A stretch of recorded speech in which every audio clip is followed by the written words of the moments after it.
Good Good morning. morning. How's everybody doing? I know it's early. Glad you're here. A little hot light situation.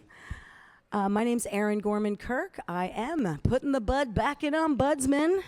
Ombudsman is a term for health advocate. It's someone who looks out for patients, and we created the law in Connecticut in 2019 to make sure that when we got our adult use program up and going, we didn't leave patients behind. So I'm really proud to be in the role and hope other states follow suit. I'm nowhere near as interesting as that. I'm just a lowly investor in the space. Matt Hawkins, founder, managing partner of Entourage Effect Capital. We've been investing in the space since 2014 out of 3 funds, and we're currently putting together our 4th fund. We'll have its first closing likely in the late part of the first quarter of next year. And then we were supposed to have 2 others with us, and this is supposed to be a panel on intricacies of licensing, and we were having 2 people from New York that's all they did, and they were going to be the experts, and we were going to be the ones just kind of helping them go along. Well, it turns out that the governor of New York didn't allow them to travel to do this, so we're not going to be talking much about licensing, other than we'll touch on a few things, and we're going to leave it up to Q&A. But we really found this out yesterday, so apologies for the curveball we were thrown, and hopefully we can make this as educational as possible for all you guys. Exactly. So we're not going to diss the OCM, but I will say New York has had a lot of problems with its rollout. I think everybody knows that. I work in Connecticut and Maryland and have worked in other states, and our licensing scheme was very different from others in that we had open season. You could apply for as many licenses in any category that you wanted. The idea was not to allow vertical integration, but we had people that came in and spent upwards of $250,000 and ended up winning in every license category. So we had general lottery, we had social equity lottery, and for example, Bo Whitney had some great stats up here yesterday about the future and retail and where we should have most of our licensing categories fall. And it seems like cultivation may be oversaturated, but not in Connecticut. In Connecticut, if you wanted to cultivate over 20,000 square feet, you had to pay $3 million. And you had to be socially impacted, have a low income, and generally speaking, you probably went to jail for the plant. So you can imagine how few people were able to do that on their own. Many of them ended up getting backstopped by capital companies, and some of them have had great deals, and I've seen deals where there's 30 to 40% payback interest rates, which is outrageous and against public policy, I believe. But then we have other categories, and so right now in Connecticut, for example, we have about 2 people growing over 20,000 square feet. They'll go up to 250,000, and then we have a lot of smaller and micros coming on. But we will have to have more licensing because it's been very difficult with municipal pushback and financing to get up and running, and the calendar's running out. So Connecticut is a closed state, which is great, but it's very difficult to get up and running. So they won't have the framework that they thought they would, and they will definitely start having more licenses issued. I think from an investor standpoint, so just to back up, there's the way I look at it, there's 3 different types of licenses.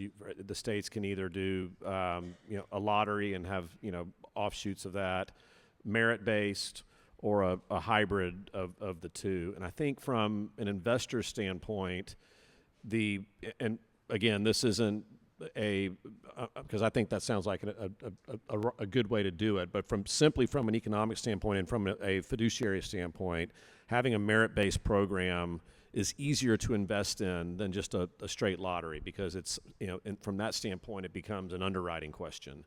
Doesn't make it right or wrong from what works out the most, but just from an investable standpoint, a merit-based seems to work the best.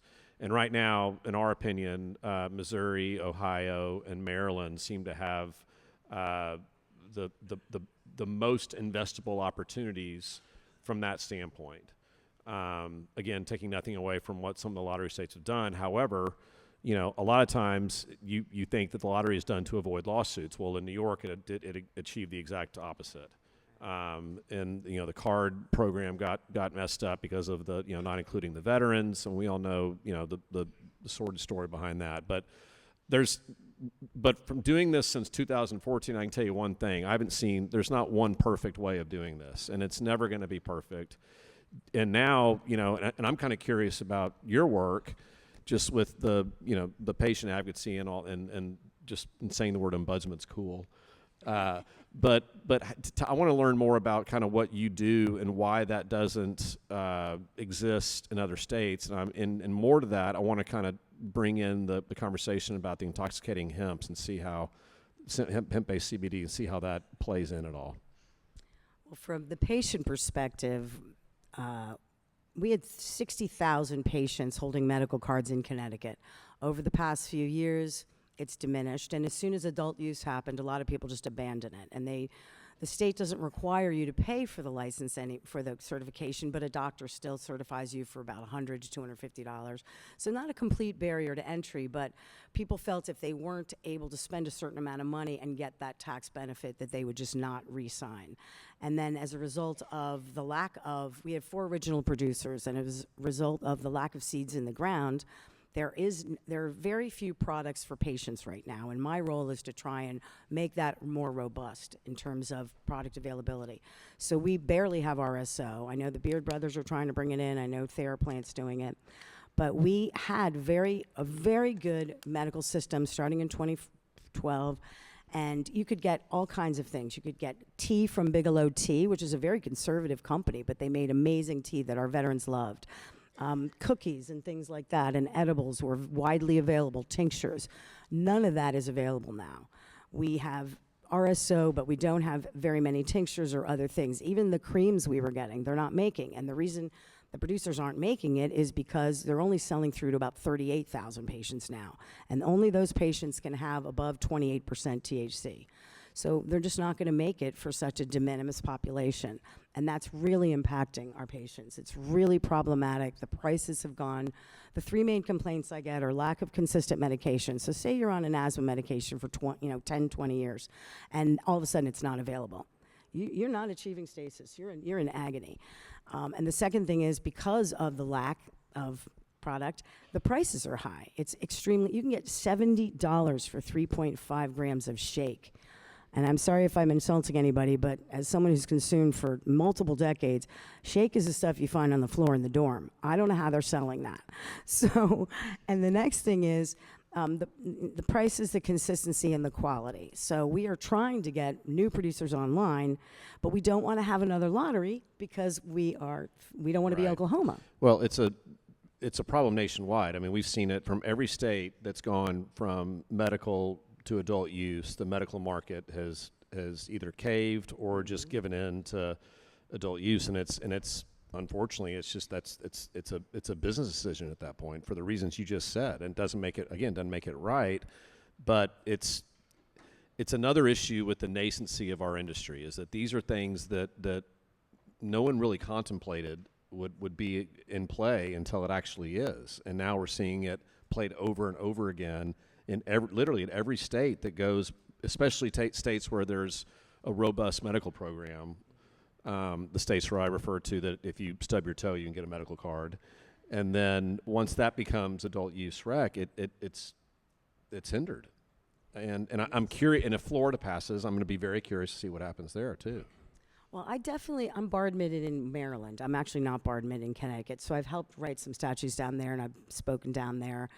Actually, I was the first person they ever let speak at the Legal Summit, and that was 2 years ago. So Maryland, to me, was really behind, and now they're really ahead.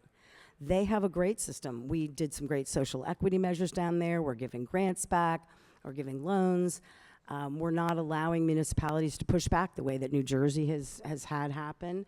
As we know, I think a lot of the New Jersey people have said, you're ceding your legislative power to the municipalities, because the municipalities are closing the door. So that's definitely a problem. And as a patient advocate, I've gone to the producers, GTI and Verano and all the players, and said, how do I induce you in a capitalistic society to continue to make robust products for the patients? And their answer was, we're not going to do that. So I have proposed legislation that was due last Friday, and one of the 10 pieces, I had 20, but I was told by the governor's office to literally slow my roll.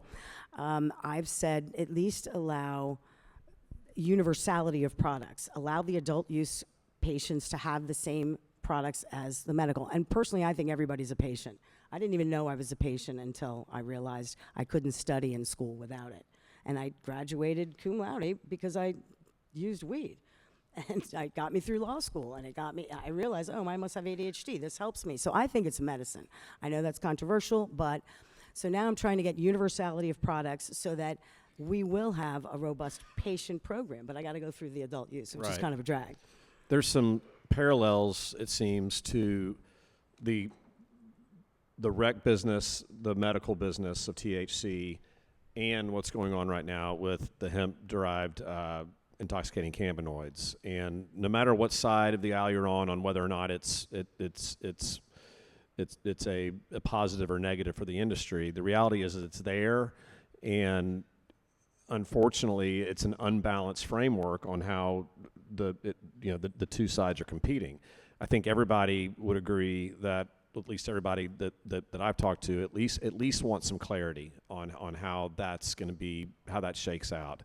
And so, as an example, if there is clarity and both THC products and the intoxicating cannabinoids side of the business are regulated on a level playing field, I think that would be great for everybody. Just as the same as if, as we move towards legality, hopefully sooner rather than later, that medical and adult use would be, treated as the same and have, similar profit margins for the companies, but also the same benefits for the patients. And for some reason, it always comes down to the taxes. So I think another reason the state is not, I don't know if the state's going to back me up on my proposals, but one of the things is they want to have more people in the adult use segment because they get the taxes there. So it's definitely a give and take, and we definitely have to do something where we prioritize patients, and we said we were going to do that in Connecticut by making products only available to them, but after a year or 6-8 months, nothing came forward. So the intoxicating hemp is interesting. I met our attorney general who didn't know that I even was in the world, and I told him who I was, and I said the word cannabis, and he turned and walked away. And I said, no, I work for the state now. And I gave him my card, and he said, I don't know what to talk to you about. And I said, well, you just raided Norwalk. You found 50 pounds of illegal California weed there. You found $20,000. You found fentanyl.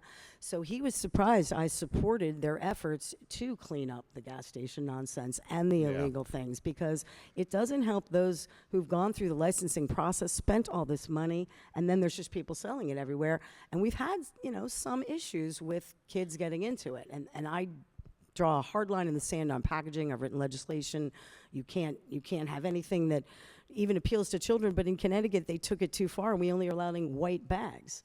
So you can't really differentiate your product. So there has to be a way for people to make money and do good without always being tainted by this Delta 8 situation. That's and right. I think that's been a real problem. It's a huge problem, and it's probably one of the largest hurdles facing the THC market right now is the unfair competition that exists from an industry that's appeared through a loophole that needs to there just needs clarity is what it needs. And by the way, remember we're winging this up here because of our esteemed colleagues aren't here. So if there's any questions, Don't tell them that. Let us know. This was fully planned. We had outlines. I had bullet points, bro. I know, in my head. But seriously, if anybody has any questions, But I will feel say free. one quick thing about hemp. Connecticut had a great hemp program. We had 275 hemp farmers. We had a wonderful program. After adult use, we now have 41 maybe. Many of the people that wanted to grow cannabis had to divest themselves of their hemp licenses, and now they didn't win, or they have a license they can't get up. There's a guy named Lou Vega who's the preeminent gentleman in our state. Everybody knows him. He's been growing. He divested, and then the second session we said, we don't have any seeds in the ground. Let's let the hemp guys come forward, which I was originally wanting to do. When we first did this, I said, let the hemp guys grow. They've got the space. They're ready to go. Let people partner. And we said no. We shut the door on hemp.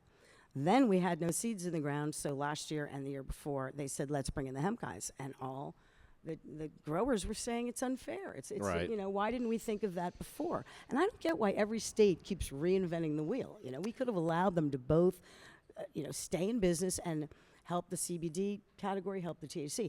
Connecticut just outlawed, well, it didn't outlaw, but it changed all the CBD regs. So now cans of THC drinks have an extra $1 tax, and they're only 5 milligrams or whatever they are, and they're very low, and no one wants to buy them. So we are going to go back to the legislature this year, show them data from other states, and explain why that's not a good policy. Right. Or we're And never going to have a good program. It's frustrating as a capitalist too, because the investments we're making now are much later stage than what they were back when we started in 14, because that's all there was that existed was early stage investments. But now, since we're not dabbling in that space, it's really hard for me to talk to folks at this conference. For example, I had a conversation with a gentleman yesterday who, I'll leave the states out of it, but he had a very, very robust business in one state, got licensed in another state, and has an amazing opportunity, but there's no capital available for him. And so the scarcity of capital, especially in the startup phase of this business, is incredibly problematic. And it's one that is going to, if hopefully, rescheduling changes this, hopefully we move towards safer banking. But if we don't get an influx of capital, this is going to just be prevalent in every state, because what's going to happen is people are going to be issued licenses. They're going to spend either their too much of their own money. They're going to have an angel investor, and those funds are going to run dry, and they're not going to be able to complete their project. And guess what? The license gets revoked, and this vicious circle continues, and it's very frustrating as someone who has takes pride in providing capital to space, that I can't do a lot about it right now. Are you finding anywhere that is a good place to invest right now? Or are you honing in on Maryland, for example? You mentioned Maryland, Missouri, Ohio. I mean, there's some really good states where there's some great operators that startup operators that we've seen, and a few have flourished incredibly well in those states, and they've we had a company in Missouri that's already sold one of the larger groups. There's a group in Maryland that we've invested with for 2 years now, that's now in 2 other states. And so it's real and it's possible, but the amount of money that they needed on the front end was also real and meaningful. Well, that's another thing I'm thinking we should bring into the licensing framework, which is what New Jersey's done, and New York announced yesterday loans. Connecticut has loans, but New Jersey has grants. And I don't know if Tahir Johnson's here, but he was amazing. He came and taught and mentored in Connecticut our individual licensees while he was trying to get his own business up. Amazing man. And he told me the money that he got, which I believe is a $150,000 grant, was life-changing. And in Connecticut right now, we've had some controversy, I don't know if anyone's heard, where the head of our Social Equity Council has been let go for, let's just say, mismanagement of funds. And so $38,000 worth of lip balm will get you there. So we have $34 million of fees that are sitting that are being audited now. So none of that money is being used. In the meantime, our clients, our licensees are trying to get the loans that are available, which are at 9%. It's better than the public, but it's not a great rate. And they're being told they can't apply for the loan unless they've already spent $100,000. Now, if they had $100,000, they might not need the loan. Or you can say, now they've changed it to say you can spend $100,000 on getting there, but if you take this loan, you can't take profits for 2 years. You may have fiduciary duties. You may have people in line waiting for that money. That's a huge issue. That's right. That's not helping the licensees. No. So the licensing is one thing, and then once they're provisionally licensed, there should be a whole other framework in my mind in the 5 or 6 states I've worked in that would then lift those individuals to the finish line, or just to the starting point, not to the finish line, just getting them open. Because we've had, and many of you know this, you pay rent for a year and a half and then you don't get open, you've lost millions of dollars. That's right. Why aren't we releasing the money that we're holding in our coffers to the very businesses that will bring in the revenues for the state and bring people to business? Well, I mean, it's a similar argument. We've got 30 seconds left, but the whole argument of, getting states to realize that the best way to convert the illicit market is to legalize. Exactly. And it's just that goes back to what we've been saying for all these years. So, well, I'm hoping to be testifying down in my neck of the woods on I'm December sure you'll 2nd. do just fine. Well, it's interesting. If you wanted to testify, it was a notice to appear, not a request. So we'll see how many thousands of people show up. But are there any questions? Does anybody have any questions about licensing or any particular states that are coming online? Mr. Madison. Real quick, I think we're 250. I'm Irish. I usually exaggerate. I wanted to cut it in half there, but it's a life-changing thing. $250,000 is game-changing, and I just really think that it's a brilliant program. And then, I mean, you mentioned the municipal pushback because we have 0 seconds. Real quick, we have people in Fairfield County, which is Greenwich up to basically Norwalk. Darien is suing a gentleman who wants to operate in Stamford. And I walked in a room of people that literally had everything but the pitchforks. They were, and literally it smelled of clonazepam and alcohol, but they were there telling us we couldn't have cannabis. And it was so ironic. And they allow liquor everywhere. We have so many liquor stores in Connecticut, but we are only allowing 1 or 2 per municipality, and whole counties are opting out. So we're going to change that because hopefully they will see those revenues. Thanks, everybody. Thank you so much, Appreciate everybody. y'all. Good to see you.